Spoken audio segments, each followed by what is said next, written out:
Muy buenas noches, estimados participantes. Continuamos con las sesiones programadas para el día de hoy. Y bueno, la tercera y final sesión del día de hoy estará a cargo del doctor José Luis Gabriel Rivera. Muy buenas noches, estimado doctor. Muy buenas noches, Yasmin, ¿qué tal? ¿Cómo estás?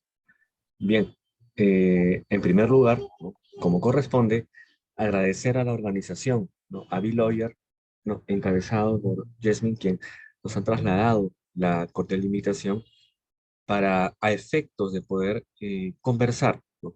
Sobre un tema diferente, distinto, que va a implicar, ojo, que tengamos que olvidar conceptos. Miren, para conocer este concepto es necesario olvidar otros. He ahí la curiosidad, la peculiaridad del tema, ¿ya? Entonces, para ordenarnos, como segunda parte, yo quisiera, por favor, que si alguna persona tuviese alguna pregunta, ojo, pueda levantar la mano o viendo, ¿no? El desarrollo de la sesión, ¿no? Porque tengo en cuenta hay un límite horario, ¿no? Tal vez dejar los 10 últimos minutos, los 5 últimos minutos para hacer las preguntas. Todo va a depender cómo se vaya desarrollando la sesión, ¿ya? Entonces, inicio de la siguiente forma, olvidando conceptos. Miren, y hago el siguiente ejemplo, ¿no? Muchos de nosotros hemos estudiado idiomas.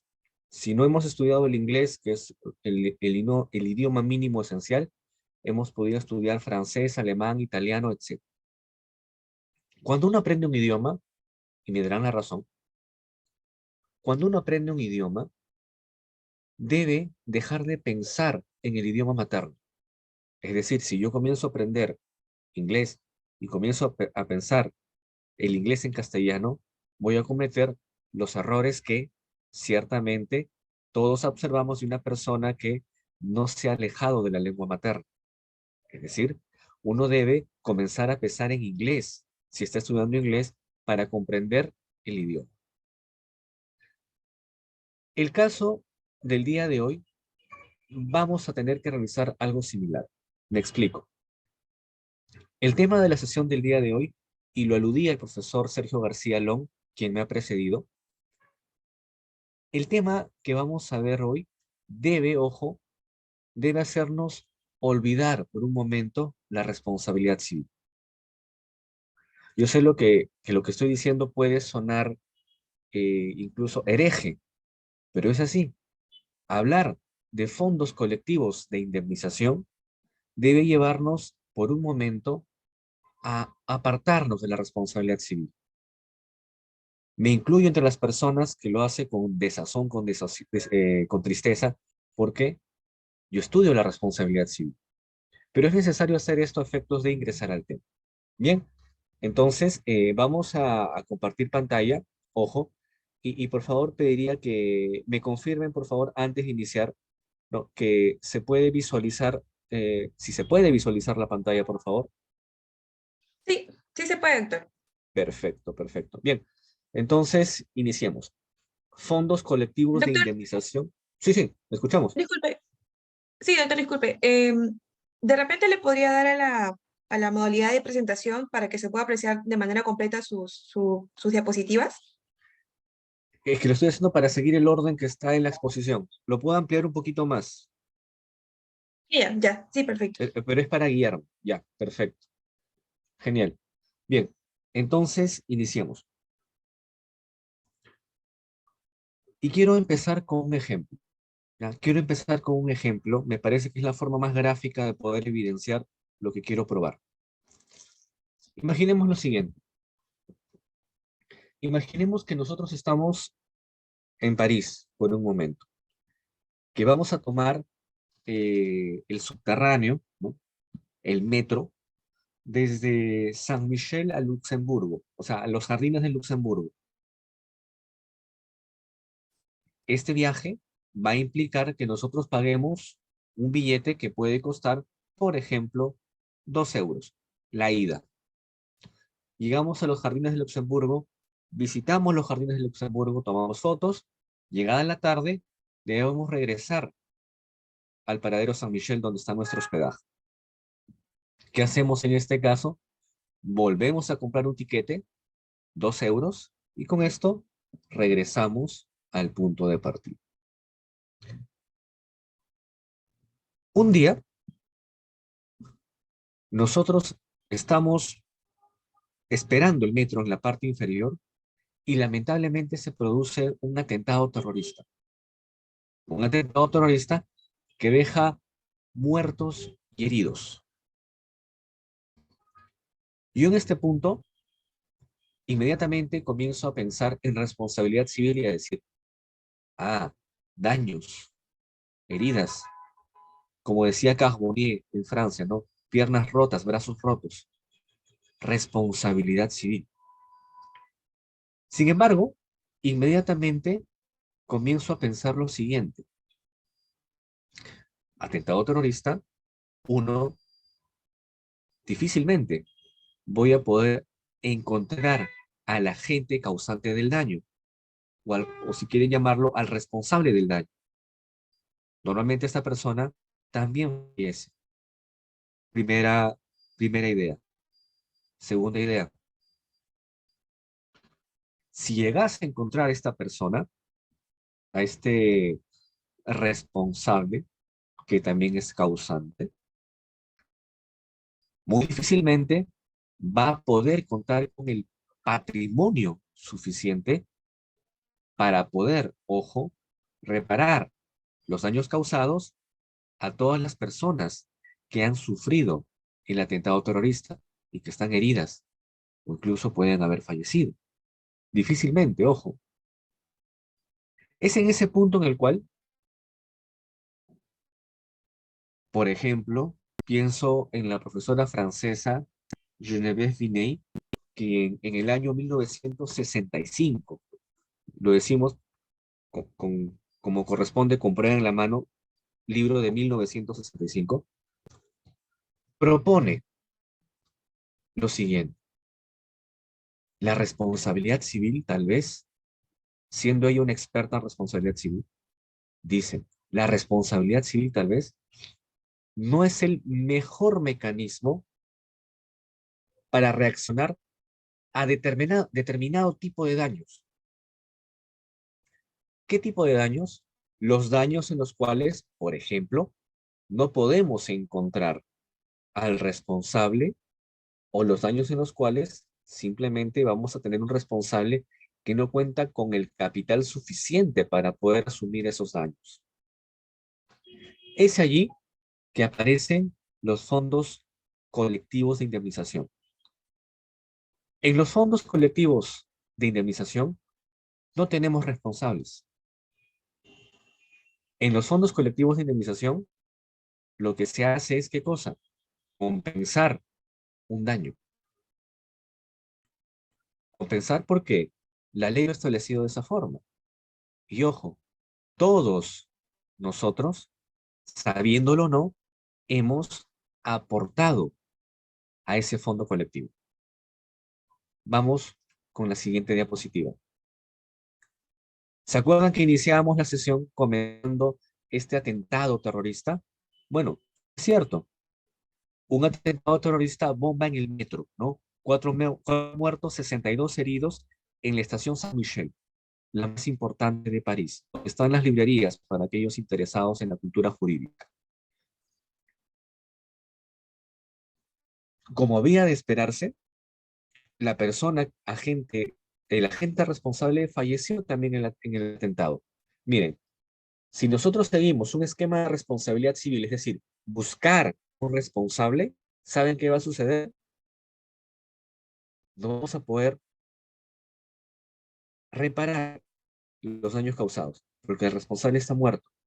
No olvidemos que la responsabilidad civil busca identificar un agente específico que se encargue de asumir el costo del daño. Esa forma, esa vía, esa manera, ese camino, esa elección, que es responsabilidad civil, no se va a poder aplicar en este caso. Es necesario hablar de los fondos colectivos de indemnización. ¿En qué consiste este fondo colectivo? En el caso del metro, recuerdan que todos pagábamos 2 euros de ida y luego 2 euros de vuelta. Miren, El Fondo Colectivo de Indemnización hace lo siguiente. Toma un pequeño porcentaje de cada boleto y lo suma. ¿A qué cosa? Lo suma al fondo. Me explico. Si yo he gastado 2 euros de ida, por ejemplo, ¿ya? 10 centavos van al fondo. Si tomo el metro de vuelta, de los 2 euros, 10 centavos van al fondo colectivo, no a la parte posterior, no, van al fondo colectivo. Imagínense, si han tenido la ocasión de estar en París, no se da un único viaje en todo el día. Se dan cantidades enormes de turistas parisinos, extranjeros, etcétera. Entonces, el fondo, ojo, que no toma 10 centavos, en realidad la suma es mucho menor, ¿no? Este fondo se alimenta de la propia actividad, que es la actividad del metro. Cosa que, si apareciese o tuviese lugar algún atentado terrorista, el fondo se va a activar. Ojo, el fondo colectivo no tiene por intención ser el agente responsable del daño, y no lo es. Porque si nosotros decimos que el fondo colectivo es el responsable, tendríamos que considerar que nosotros también somos los responsables, porque nosotros hemos contribuido al fondo. Todas las personas que hemos tomado el metro hemos contribuido al fondo, pero no somos responsables. Somos lo que yo denomino financistas, colaboradores, si lo quieren ver así, pero responsables no somos. Este fondo colectivo toma su eje en un pequeño porcentaje de la actividad que está desplegando. El fondo que les estoy comentando se crea a raíz de este atentado terrorista y se viene a denominar en Francia Fondo Colectivo para Atentados Terroristas. ¿Qué es lo que se busca? ¿Qué es lo que se pretende? Que se active el fondo y que busque reequilibrar a la persona, busque reequilibrar a la persona. No en todos los aspectos, ojo, porque si lo hiciese en todos los aspectos sería una responsabilidad, sino en un aspecto básico, que es el daño corporal. ¿Estamos? Entonces, bien, si hubiese alguna consulta, por favor, este es el momento. Si no lo hubiere, la podemos reservar para la última parte. Bien, entonces, ¿qué es lo que he querido remarcar con esta primera gran idea? Lo que he querido enfatizar es lo siguiente. El daño, ojo, el daño es un fenómeno que ha existido siempre, que va a existir siempre. Solo en el mundo ideal perfecto, ese que nunca va a existir, jamás se van a producir daños. La vida de relación nos lleva necesariamente a producir daños. Ahora, frente al daño, a lo largo de la historia, se han producido distintas formas de reacción o mitigación del daño. El daño ha existido siempre y a lo largo de la historia hay diversas formas, distintos mecanismos que se han ido creando o que se han ido dando, que han buscado, ¿qué cosa? Reaccionar frente al daño. La responsabilidad civil es es uno de estos tantos mecanismos. Lo que quisiera hacer ahorita, brevemente, para lograr mi objetivo, que es diferenciar o identificar los fondos colectivos, es hablar muy brevemente de los fondos, o perdón, de las distintas formas de reacción frente al daño que hemos logrado sistematizar. Bien, perfecto, miren. Entonces, nuestro punto de partida es un daño. Una primera forma de reacción frente al daño, una primera forma es la venganza, y tal vez instintiva, es la venganza incontrolada. Por ejemplo, imaginemos que nosotros estamos en la universidad, en el campus universitario, y viene una persona y nos empuja. De esa forma nosotros nos caemos. ¿Cuál va a ser nuestra reacción instintiva? Que va a ser nos, que nos se nos mitigue esta acción provocada en nosotros, va a ser muy probablemente pararnos y empujar a la persona para que se caiga también. Frente a este daño, ojo que es un ejemplo sencillo, la venganza incontrolada es tal vez la primera forma de reacción. Es una forma, ojo, no meditada, no razonada, instintiva, puede ser desproporcional. ¿Por qué? Digamos que la persona me empuja y caigo y yo soy arrebatado. ¿Qué hago? Bueno, no solo le empujo, sino le empujo y le meto cabe. Y se termina cayendo y rompiendo los dos brazos. La venganza incontrolada es una forma de reacción frente al daño. Les doy la razón. Primitiva, parcializada totalmente, puede ser desproporcional, pero es una forma de reacción. Ciertamente, esta forma de reacción termina siendo más costosa que beneficiosa. ¿Por qué? Porque al caerme ante la empujada que me dieron, simplemente me morateé el brazo. Pero yo iracundo, le empujo, me tocaba y se rompe dos brazos. Es desproporcional. Puede ser, como decía Héctor Lavoe, el remedio puede ser peor que la enfermedad. Siguiente etapa, la venganza controlada. La venganza controlada frente a un daño X implica lo siguiente. Se me causa el daño, yo reacciono, pero ya no de manera furibunda, incontrolada, desproporcional, sino con un límite. Por ejemplo, y todos lo conocemos por derecho romano, lex talionis. La lex talionis no es algo que venga en la Biblia, la lex talionis es como una máxima, un principio que viene desde civilizaciones antiguas, desde civilizaciones sumerias. Lex talionis se traduce de la siguiente forma. Lex ley, talionis, lo similar, lo parecido.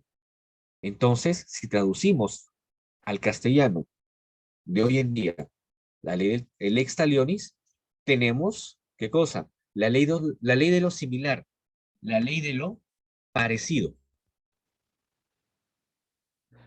¿Qué ejemplo podemos dar del lex talionis? Ojo por ojo, diente por diente. Me empujas, me caigo, me rompo un diente, lo normal sería, ¿qué cosa? Que te empuje, te caigas y te rompas también un diente. Por ejemplo, en el código de Hammurabi había una máxima que decía lo siguiente, ¿no? La voy a traducir al 2022, ¿no? Decía, grosso modo, lo siguiente. Si el hijo del arquitecto, perdón, si el hijo de la persona para quien estoy trabajando, siendo yo arquitecto, fallece por una mala prestación de mis servicios, la consecuencia, ¿cuál va a ser? Que la persona cuyo hijo falleció debe cobrarse con mi hijo, hijo por hijo, ojo por ojo, diente por diente. La venganza controlada es otra forma de reacción frente al daño. No es responsabilidad civil, me queda claro. No es venganza incontrolada, me queda claro. Es una forma individual, peculiar, particular, pero que se caracteriza por tener, pongámoslo así, como un tope. Avancemos en el tiempo. Composición convencional. La composición convencional es un esfuerzo más razonado de reacción frente al daño. Es un esfuerzo más razonado, más racional, más razonable, que implica a los afectados, dañante y dañado. Pero ¿cuál es el pequeño gran problema? Si ya de por sí, dañante y dañado están en situaciones opuestas o contrapuestas, porque uno causa el daño al otro, difícilmente van a llegar a un acuerdo, difícilmente van a coincidir en un punto, porque porque desde el inicio cada una tiene, ¿qué cosa? Una parcialidad. Sin perjuicio de ello, ojo, sin perjuicio de ello, podemos evocar como esta reacción frente al daño, que sería mucho más elegante, permítame esa expresión, el decir, arreglémonos como caballeros, firmemos una transacción extrajudicial. Es una posibilidad. El pequeño gran detalle con esta composición convencional es que también podrían darse duelos. Es la mejor forma que los dañante y dañado encuentran para resolver su problema. Y en la imagen brevemente que les voy a mostrar, ven ustedes un duelo de composición convencional, ejemplo de composición convencional. Es un duelo que tuvo lugar en Francia en 1967. Esta es una foto original, por si acaso. Es la foto original del último duelo que tuvo lugar en Francia. ¿Cuál es el pequeño gran problema de esta tercera forma de reacción frente al daño? Que puede ser peor que la enfermedad. Es decir, si por un insulto producido, a ver, en el caso que les estoy comentando, tenemos un alcalde y un diputado. El diputado insultó al alcalde. ¿Qué hizo el alcalde? Lo retó a duelo. ¿Qué pasó? Al final no hubo muerto, pero el alcalde pinchó el florete en el brazo del diputado, no pudiendo éste mover. Al final, el remedio, si bien es cierto, es más racional, razonable, termina siendo más costoso. El remedio es peor que la enfermedad. Rápidamente, lo que denomino composición legal, una etapa un poco más racional, razonable. Esta etapa de composición legal implica nuevamente dañante y dañado. Pero ¿cuál es la diferencia con la convencional? Que en la composición legal va a haber un tercero que va a mediar, un tercero neutral que va a buscar que el daño sea reparado en la persona que lo ha sufrido. Va a ordenar, por ejemplo, señor dañante, pague 1.000 soles al dañado. Señor dañante, si no hay dinero de por medio, puede ser rectifíquese frente al dañado. Esta composición legal ciertamente es una forma muy elegante, racional, que implica incluso a un tercero que es neutral, pero tiene un pequeño gran problema. Que, ¿Qué sucede si no encontramos a la gente responsable? ¿Qué sucede si la gente responsable no cuenta con el patrimonio? Podemos tener un responsable sin muerto o sin patrimonio y eso no va a ayudar al perjudicado, ¿sí o no? Al que ha sufrido el atentado terrorista en el metro.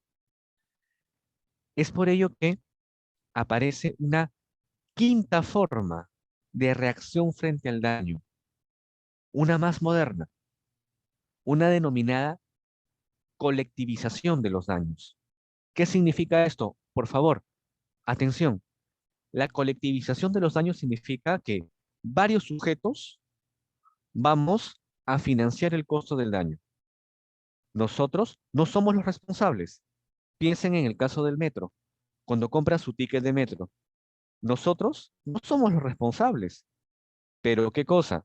Basados en el valor, ¿no? En el principio de solidaridad, así lo postulan en Francia y en Italia y en Alemania, basados en el principio de solidaridad, es pertinente que todos los sujetos que realizamos esa actividad la podamos financiar para que cuando haya un atentado, el fondo se active y le pueda brindar algún auxilio. Los fondos colectivos están dentro de esta onda de la colectivización del daño. Yo les comento, si ustedes revisan alguna bibliografía, por ejemplo, Diez Picasso, ellos ha hablado de la socialización del daño. Preferimos emplear la palabra colectivización para evitar confusiones con alguna tendencia política. Bibliografía, no hay mucha. La bibliografía esencialmente está en francés y en alemán. Es un fenómeno relativamente reciente, años 50 en adelante, luego de la Segunda Guerra Mundial. En 50 años ha habido un desarrollo importante, pero en el mundo del derecho 50 años es nada, si lo vemos desde un punto de vista histórico. Bien, entonces, ¿cuál es la segunda gran idea que he querido remarcar? Que la colectivización, o mejor dicho, los fondos colectivos de indemnización van a estar dentro de esta quinta forma. Ojo, por favor, yo no estoy diciendo, ojo, que quiero que colectivicen todo y que desaparezca la responsabilidad civil. No, yo simplemente estoy diciendo que esta es otra forma distinta de reacción frente al daño, que puede coexistir con la responsabilidad civil, que está dentro de la composición legal, que puede coexistir, aunque no esté bien, ¿no? Con la venganza incontrolada, que puede existir con la venganza controlada, No piensen que la venganza incontrolada, la controlada o la composición convencional son fenómenos de la época de las cavernas. Actualmente se siguen dando venganzas incontroladas.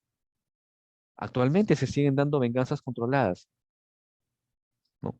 Basta ir, por ejemplo, al norte del Perú, donde si una persona, por ejemplo, comete un daño causado a otro, muy probablemente va a sufrir un castigo que puede consistir en azotes de parte de la persona que sufrió el daño, una venganza controlada, porque le dicen son 5 azotes.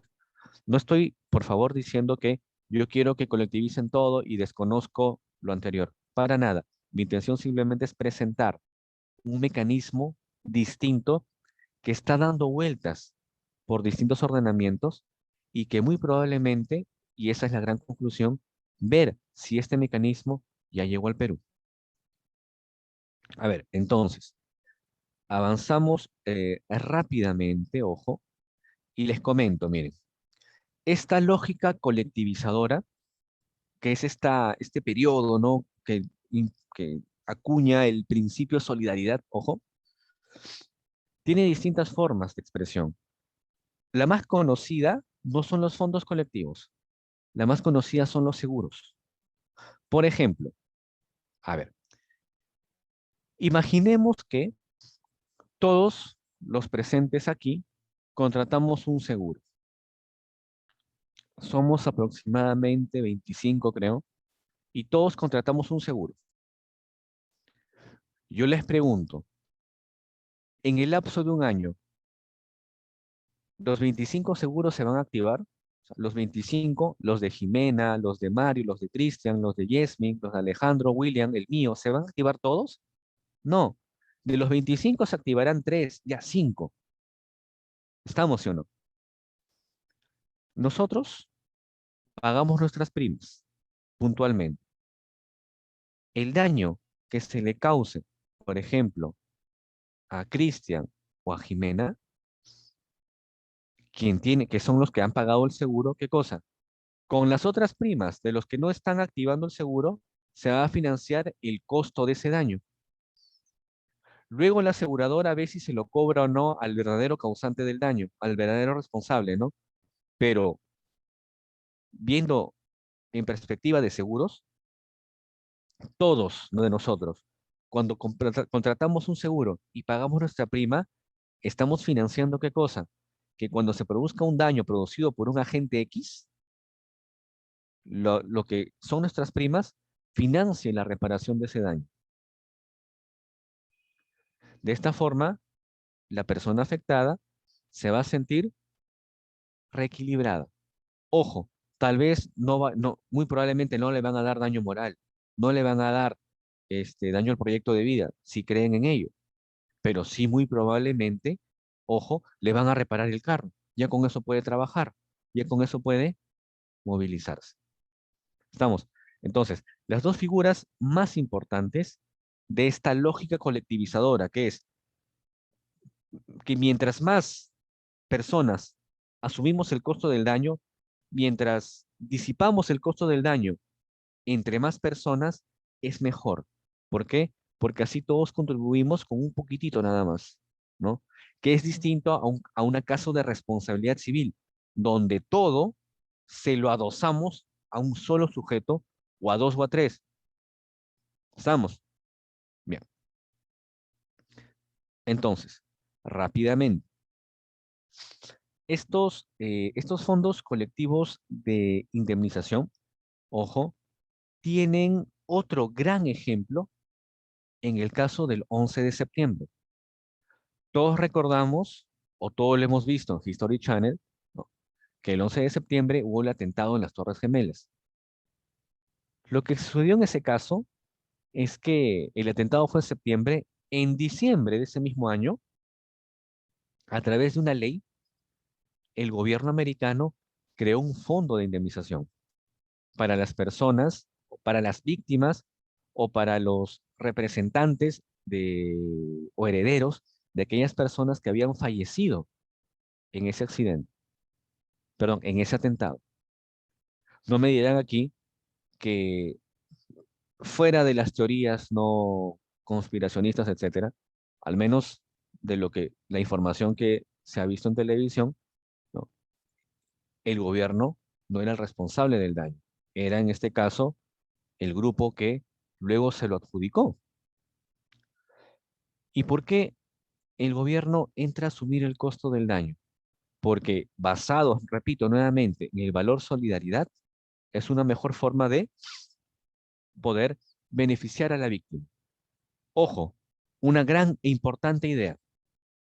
Con los fondos colectivos de indemnización ya no estamos pensando, ojo, tanto en el dañante, ¿no? ¿Tendrá dinero para reparar? Sino, por sobre todo, se está pensando, ¿saben en quién? En la víctima. Se está pensando en la víctima, porque de esta forma, ojo, con los fondos colectivos, el dañante no podrá tener dinero, no importa. El fondo aparece, va a restituir, va a compensar una parte de los daños, pero ya es algo. ¿Estamos? Bien. A ver, yo les comento, miren, rápidamente, ¿no? Bueno, el tiempo está avanzando. En el Perú, ¿existirá alguno de estos fondos colectivos? Yo les comento y yo les digo sí. A ver, vamos a avanzar rápidamente. Bueno, estos son los fondos que existen en Europa, ¿no? Algunos, ¿no? Contaminación por asbesto, accidentes de tránsito, etcétera. En el caso peruano, uno de los fondos que existe desde el año 87-86, ojo, miren, desde el año 86-87, es el fondo, ¿saben para qué? Para detenciones arbitrarias y homonimia. Perdón, errores judiciales y detenciones arbitrarias. ¿Qué sucede? A ver, les pongo un ejemplo. En Estados Unidos se han visto muchos casos en los cuales una persona es detenida injustamente, o perdón, va presa injustamente, 40 años, 30 años. La persona sale, ya no quiere salir, prefiere quedarse. ¿Por qué? Tiene una vida dentro del penal. Los amigos que conoció crecieron, otros murieron, el mundo en sí cambia. Entonces, las personas prefieren incluso no salir, advirtiendo que estamos frente a un graso error. Por ejemplo, en Estados Unidos se crean unos fondos para este tipo de errores judiciales, los cuales van, por ejemplo, desde los $30 o a $50 por día. Es decir, si una persona estuvo presa, y hay muchos casos, vean lo que sugería el doctor García Long, ¿no? Googleen en la internet, hay mucha información en estos días. Y uno googlea detenciones arbitrarias o errores judiciales, y en Estados Unidos la cantidad es enorme. Y va a depender de cada estado. Por ejemplo, una cosa va a ser en Nueva York, otra cosa va a ser en Washington. En uno te pueden dar $20 por día, en otra puede ser 30, en otra puede ser 50. Va a depender de cada estado. Pero, y acá viene lo más importante, ¿qué sucede si la persona pasó por el corredor de la muerte? El corredor de la muerte es cuando supuestamente ya lo van a ejecutar, pero el gobernador o un senador, tal vez un diputado, se personan, presentan un escrito y dicen, no, por favor, cancelen esta ejecución. Bueno, la persona que iba a ser ejecutada, miren, a pesar de que había un error judicial, vuelve a su celda. Si esta persona, o me expreso mejor, si una persona va a ser probablemente ejecutada siendo inocente, si antes eran $30, sube la suma. Van a ser, por ejemplo, $50 por día. Si antes eran $50, a raíz de este hecho del corredor de la muerte, sube a 70. Repito, multipliquen $70 por día, una persona que ha estado presa 30 años. Imaginen la cantidad de dinero que recibe. Ojo, con esto no estoy diciendo que con esto vaya a olvidar. Lo que estoy diciendo que es una forma de poder sosegar o mitigar el daño producido, que es la prisión injusta. No, qué bonito esto que menciona usted de Estados Unidos, ¿no? ¿Por qué lo menciono? Porque en el caso del Perú también tenemos este fondo. ¿Cómo ha llegado al Perú? Es un verdadero misterio. Entenderíamos que tal vez años 80, fruto de la discusión, ¿no? Yo tengo entendido que en realidad se va creando porque hubo una seguidilla de detenciones, perdón, de errores judiciales graves, los que llevaron a que se cree el fondo, tal vez inspirados, ¿no?, en la lógica americana, pero así 100% fehacientemente real, es un misterio. La cosa es que está. ¿Y esto a qué nos lleva? Nos lleva a poder considerar lo siguiente. Esta lógica de la colectivización del daño ya está en Perú. No lo sabíamos, pero ya está. ¿Qué significa en el fondo? Significa que tenemos un mecanismo paralelo, adicional a la responsabilidad civil y que puede ser utilizado por las personas que han sido dañadas. Repito, el agraviado puede irse por el fondo colectivo o si gusta puede irse por responsabilidad civil. Es su decisión. Queda claro que al ir por responsabilidad civil, Poder Judicial va a demorar un poco más. Pero, ¿cuál es la ventaja? En Poder Judicial te van a reparar todos los daños. En el caso del fondo colectivo, solo te van a reparar una determinada parte del daño. Por ejemplo, en el caso de los fondos colectivos por atentados terroristas en Francia, el fondo se activa y lo que hace es ¿qué cosa?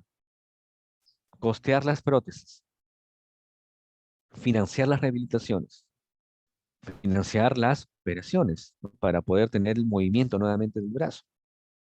El fondo no te va a financiar el precium doloris, es decir, lo que acá se conoce como daño moral. El fondo no te va a no va a compensar precium doloris, no va a financiar a los que quedan en el proyecto de vida, no lo va a hacer. Porque ¿qué es lo que busca el fondo de atentado terrorista en Francia? Busca que la persona pueda, en la medida de lo posible, estar casi al 100% de sus actividades, para que así pueda continuar con su vida y buscar rehacerla. Claro, si es que la persona agraviada, perjudicada, dañada, no desea optar esta vía, no hay ningún problema, que vaya al Poder Judicial. Puede tener una demanda, una sentencia muy buena, pero de nada o de poco le va a servir porque no va a poder encontrar al agente responsable, que, como les comento, falleció en el atentado. Nos parece que este mecanismo del fondo colectivo se presenta como una nueva vía para casos muy puntuales, ciertamente, pero es una vía distinta.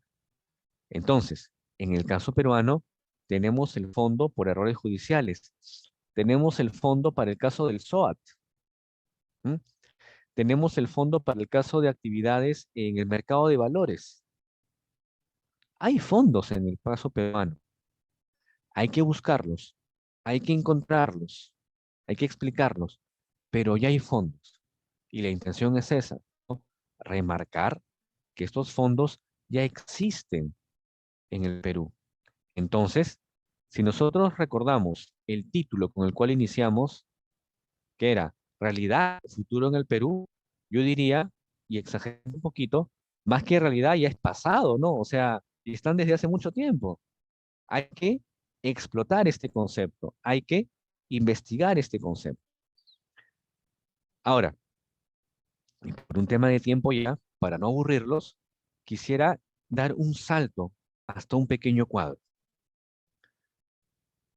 Me he permitido hacer aquí una comparación. De un lado, responsabilidad civil. De otro lado, fondos colectivos de indemnización.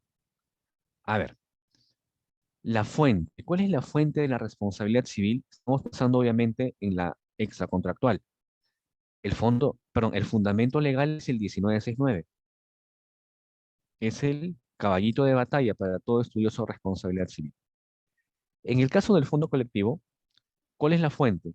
La fuente es una ley especial, no es el 1969. Entonces ya de por sí tenemos una gran diferencia. Fondo colectivo, leyes especiales. Responsabilidad civil, un código civil, 1969. A ver, otra gran diferencia en cuanto al responsable. En la responsabilidad civil, lo que nosotros hacemos es buscar un responsable, pues, esa es la chamba. Lo decía el profesor García Long en su ponencia, ¿no? Hay que encontrar, decían, el de hecho, el nexo causal, criterio de imputación, ¿se acuerdan? Ya, toda esa chamba hay que hacerla para encontrar a un responsable. En el caso del fondo, imaginemos que todos nos vamos a París de vacaciones una semana, todos no somos responsables. Nosotros terminamos siendo, y me permito usar esa expresión, aportantes, ¿no? Aportantes, estamos contribuyendo a este fondo. No tenemos ninguna responsabilidad, pero aportamos, sin saberlo, pero estamos aportando. Otra diferencia en cuanto a la indemnización, por ejemplo, la responsabilidad civil te va a reparar todos los daños. El daño corporal, o sea, causado en la persona, en su integridad, el daño moral, el lucro cesante, el daño emergente, ¿no? En el caso que yo les comento, ¿no?, de este fondo contra atentado terror o por atentado terrorista, lo que busca el fondo es cuidar este daño corporal, es decir, este daño que se produjo en la integridad de la persona. ¿Para qué? Para que nuevamente pueda volver a desempeñarse, no digo que exactamente como antes, pero lo más, lo más cercano como era antes. Entonces, en este fondo de indemnización, lo que se busca tutelar o proteger es la integridad de la persona. Profe, yo quiero plantear daño moral, ándate en la vía judicial. Yo quiero lucro cesante, ándate en la vía judicial. El fondo no viene a reemplazar a la responsabilidad civil, viene a ser, como les comentaba, una vía distinta, una vía nueva. En cuanto al financiamiento, ¿no?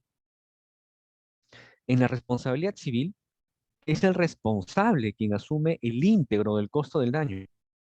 Si yo digo, la doctora Yesmin es responsable, ella tiene que pagar todo el costo del daño.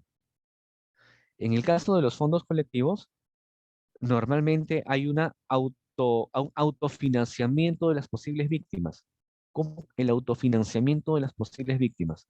Claro, todos pagamos nuestro ticket de 2 euros, un pequeño porcentaje se va al fondo y Dios no quiera, mañana puede haber un atentado, el fondo se activará.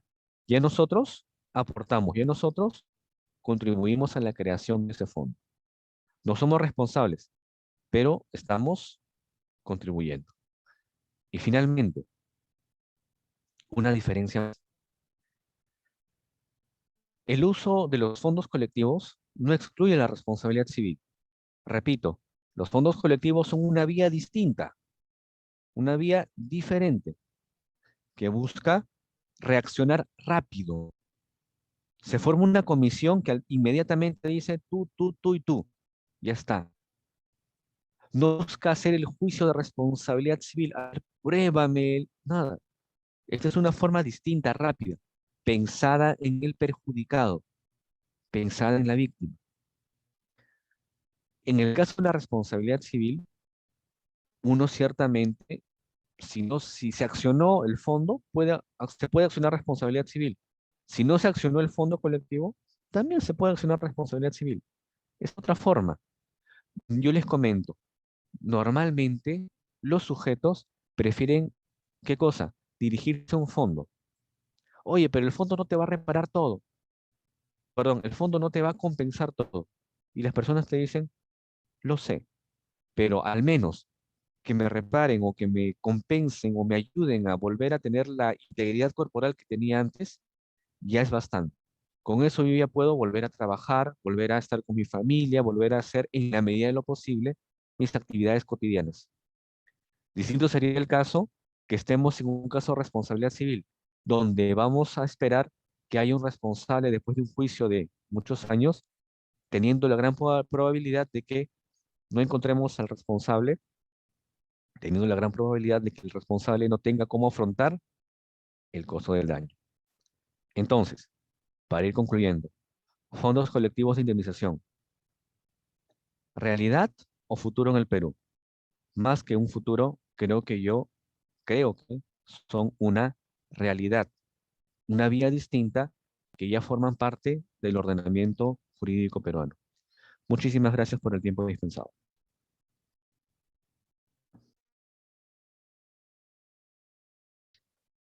Muchas gracias, estimado doctor. A ver, Con todo. tenemos aquí algunas preguntas, doctor. Le comento la primera. Doctor, ¿todos los fondos de indemnización, en el caso hipotético de que sean insertos en Perú, tienen que ser personas jurídicas o cuál es su forma de constitución? Buena pregunta. En el caso peruano, la SBS ha dicho que son patrimonios autónomos, ¿no? Y ha habido una resolución de la SBS que ha dicho que son patrimonios autónomos. ¿Mm? Muchas gracias, doctor. Aquí hay una segunda pregunta. Doctor, de manera general, los fondos de indemnización que se inserten en nuestro país, ¿qué retos o mejoras podría enfrentar eventualmente? Es una pregunta que aún no se puede responder por algo muy sencillo. Los fondos ni siquiera se han desarrollado, ni siquiera se han estudiado en el Perú todavía. Yo les comento a modo personal, ¿no? Cuando no, regresamos al Perú, comenzamos a buscar fondos y fue muy difícil encontrarlos. O sea, es más, yo les comento, los propios agentes de la sociedad, agentes de bolsa, tampoco entendían o no sabían claramente que eso era un fondo, pero lo tenían. En el caso de errores judiciales, es un fondo que pasa totalmente desapercibido. O sea, desde el 86, una ley antigua ahí, como que a las 500 uno sabe que existe, pero ni lo usa. En el caso del SOAT, peor aún, que es la más conocida, ¿no? Todos sabemos que hay SOAT, que es obligatorio, ¿no? Y pueden ingresar, no recuerdo el nombre de la página web ahorita, tiene una página especial el SOAT, en la cual hay una lista en Excel, por ejemplo, digamos, de 100 coberturas que están por reclamarse o pendientes, o mejor, me expreso mejor, de 100 coberturas, se reclaman unas 10 a lo mucho. Todo el otro 80 o 90% quedan en el aire, pero se pierden, no, se incrementan y van al fondo. Y así el fondo va creciendo. Retos o proyectos, eso va a depender de cómo se desarrolle la legislación, o me expreso mejor, para poder hacer un juicio valorativo es primero ver cómo se desarrolla, ¿no? Y hasta que no se desarrolle, no podríamos afrontar esa respuesta por el momento. Muchas gracias, estimado doctor. De momento no visualizo preguntas más. En ese sentido, doctor, pues ya habríamos acabado con la sesión de hoy, pero agradecerle su tiempo y su participación por estar con nosotros el día de hoy, doctor. Nada, con el mayor de los gustos, espero que el tema haya quedado muy claro. Yo siempre digo, ¿no? O he sido muy claro o he sido muy abstruso. Espero haber sido muy claro. Muchísimas gracias. Hasta una próxima oportunidad. Muchas gracias, estimado doctor. Muy buenas noches. Que tenga un excelente cierre de semana. Gracias. Chao, chao. Muy buenas noches, estimados participantes. Con la ponencia del doctor José Luis Gabriel, hemos finalizado las que teníamos pendientes para el día de hoy. El día de mañana, de la misma forma, tenemos 3 ponencias más a cargo de la doctora Isabel Tello, el doctor Héctor Campos y para finalizar la ponencia del doctor Roger Vidal. Muchas gracias y que tengan buena noche. Hasta mañana.